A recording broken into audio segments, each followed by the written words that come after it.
Enoch, les songes visionnaires, chapitre 87. Alors j'aperçus celui de ces 4 hommes blancs, qui était sorti le premier. Et il saisit la première étoile qui était tombée du ciel, et il lui lia les pieds et les mains, et la jeta dans une vallée étroite, profonde, horrible et ténébreuse. Alors un des 4 tira un glaive et le donna aux éléphants, aux chameaux et aux ânes, qui commencèrent à s'en frapper mutuellement, et toute la terre en frémit.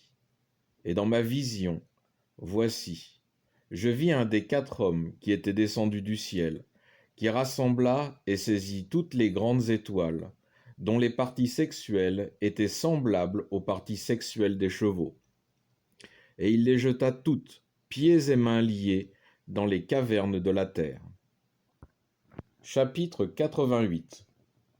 Alors un des 4 hommes s'approcha des autres taureaux, et leur enseigna des mystères tels qu'il en tremblait. Et un homme naquit, et il bâtit un grand navire. Il habitait dans ce navire, et avec lui 3 taureaux, et une couverture se fit au-dessus d'eux. Je levai de nouveau mes regards au ciel, et j'aperçus une grande voûte, et il y avait au-dessus 7 cataractes, qui versaient des torrents de pluie dans un village. Je regardai encore, et voici que les fontaines de la terre se répandaient sur la terre dans ce village. Et l'eau commença à tourbillonner et à monter sur la terre, en sorte que je ne pouvais plus apercevoir ce village, parce qu'il était tout couvert d'eau. Il y avait en effet beaucoup d'eau, de ténèbres et de nuages, et voici que la hauteur de l'eau surpassait la hauteur de tous les villages. L'eau les couvrait en entier et enveloppait la terre, et tous les taureaux qui étaient réunis furent submergés et périrent dans les eaux. Mais le navire flottait sur la surface de ces mêmes eaux. Cependant, tous les taureaux, les éléphants, les chameaux et les ânes et les troupeaux périssaient dans cette immense inondation. Ils disparaissaient engloutis, et je ne pouvais plus les voir dans l'abîme d'où ils ne pouvaient plus se retirer. Je regardai encore, et voici les cataractes qui cessèrent de tomber d'en haut, et les fontaines de la terre de couler, et les abîmes s'entr'ouvrirent, et les eaux s'y précipitèrent, et la terre apparut. Et le navire s'arrêta sur la terre, les ténèbres se dispersèrent, et la lumière apparut. Alors, le bœuf blanc, qui était fait homme, sortit de l'arche, et avec lui 3 taureaux. Et un des 3 taureaux était blanc, et semblable à ce bœuf. Un autre était rouge, comme du sang, et le 3e était noir. Et le taureau blanc se retira des autres. Et les bêtes des champs et les oiseaux commencèrent à se multiplier, et les différentes espèces de ces animaux se rassemblèrent, les lions, les tigres, les loups, les chiens, les sangliers, les renards, les chameaux et les porcs, les cirés, les milans, les vautours, les congas et les corbeaux. Et parmi eux naquit un bœuf blanc. Et ils commencèrent à se mordre les uns les autres. Et le bœuf blanc, qui était né parmi eux, engendra un onacre et un bœuf blanc, et ensuite plusieurs onacres. Et le bœuf blanc, qui fut aussi engendré par lui, engendra à son tour un sanglier noir et une brebis blanche. Le sanglier engendra beaucoup d'autres sangliers, et la brebis engendra 12 autres brebis. Quand ces 12 brebis furent grandes, elles en vendirent une d'entre elles à des ânes, et les ânes vendirent la brebis à des loups, et elle grandissait parmi eux. Alors le Seigneur amena les autres brebis pour habiter avec la première et paître avec elle au milieu des loups. Et elles se multiplièrent, et leur pâturage était en abondance. Mais les loups commencèrent à les épouvanter et à les persécuter, et ils exterminaient leurs petits. Et ils les placèrent dans des profondeurs d'un grand fleuve. Alors les brebis commencèrent à se lamenter à cause de la perte de leurs petits, et à se tourner vers leur Seigneur. Une d'elles cependant parvint à s'échapper et se retira parmi les onacres. Et je vis les brebis gémissant, priant et implorant le Seigneur, de toute leur force, jusqu'à ce que le Seigneur descendît à leur cri du haut de son séjour céleste et daigna les visiter. Et il appela la brebis, qui avait échappé à la dent des loups, et lui enjoignit d'aller trouver ces loups meurtriers, et de les avertir de ne plus offenser les brebis. Alors la brebis alla trouver les loups, forte de la parole du Seigneur, et une autre brebis vint au-devant de la première et marcha avec elle. Et toutes deux, étant entrées dans la maison des loups, leur défendirent de persécuter encore les brebis. Ensuite je vis les loups opprimant de plus en plus le troupeau de brebis. Et les brebis crièrent encore vers le Seigneur, et le Seigneur descendit au milieu d'elles.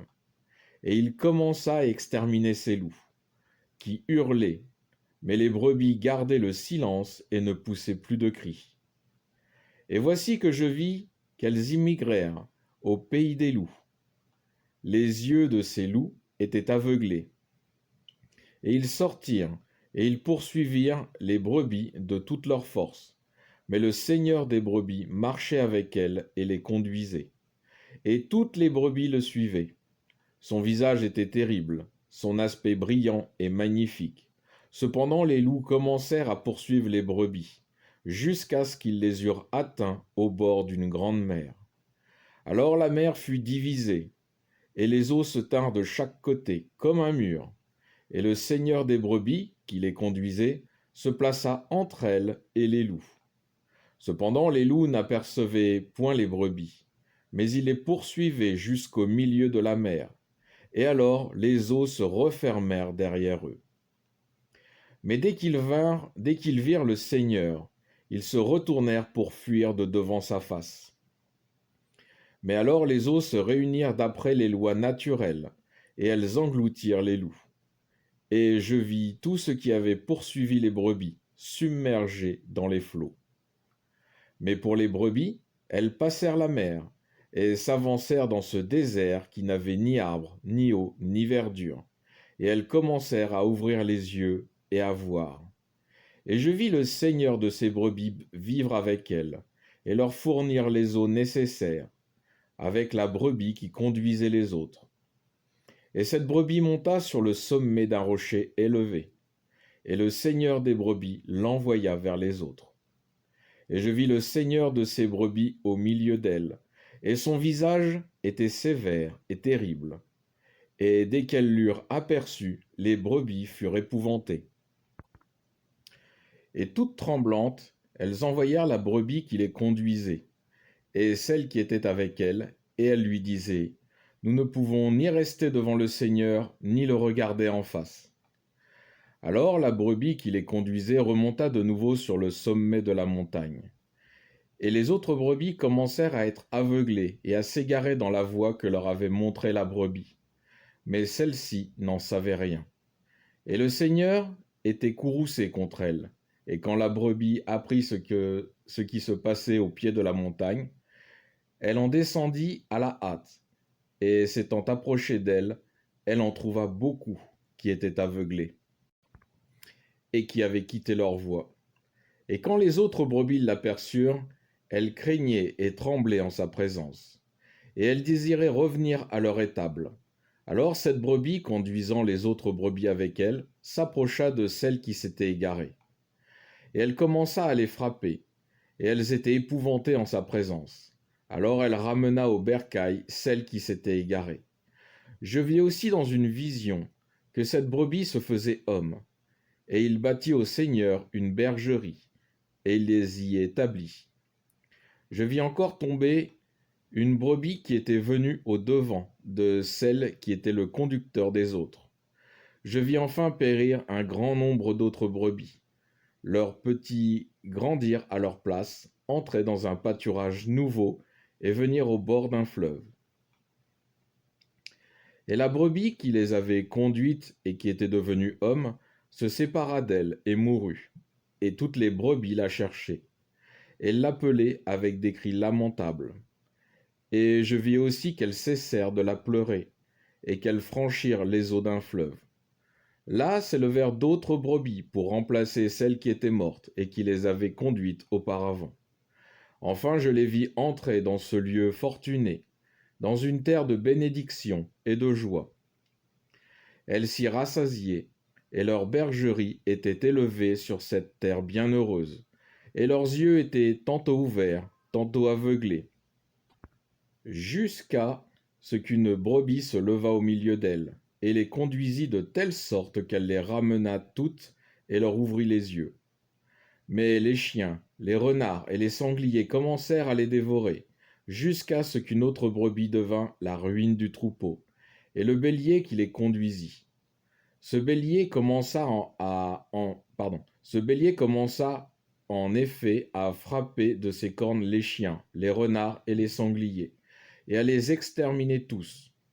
Mais la première brebis, en ouvrant les yeux, vit la gloire du bélier pâlir et s'éteindre. Car elle commença à frapper aussi les brebis, à les persécuter et à oublier toute sa dignité. Alors le Seigneur envoya cette première brebis à une autre brebis, pour l'élever comme le bélier et le conducteur du troupeau en place de celle qui a terni sa gloire. Elle y alla et lui parla et l'institua bélier. Et les chiens ne cessaient de vexer les brebis. Et le premier bélier persécutait le second. Alors celui-ci se leva et s'enfuit de devant la face du premier bélier. Et je vis des chiens qui maltraitaient ce premier bélier. Mais le second se leva et il conduisait les jeunes brebis. Et il engendra beaucoup d'autres brebis. Mais enfin il succomba. Et il eut pour successeur un jeune bélier qui devint le chef et le conducteur du troupeau. Et sous lui les brebis croissaient et se multipliaient, et tous les chiens, les renards et les sangliers le craignaient et fuyaient devant lui, car ce bélier frappait et mettait en déroute toutes les bêtes féroces, en sorte qu'il leur était désormais impossible d'opprimer les brebis et d'en ravir une seule. Et la bergerie devint grande et magnifique, et on y leva une haute tour au moyen de ces brebis. La bergerie était peu élevée, mais la tour était fort haute.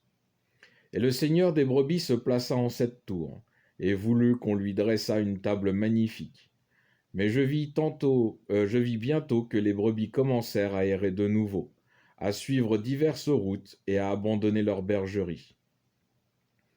Et le Seigneur en appela quelques-unes et les envoya vers les autres, mais celles-ci commencèrent à tuer les premières.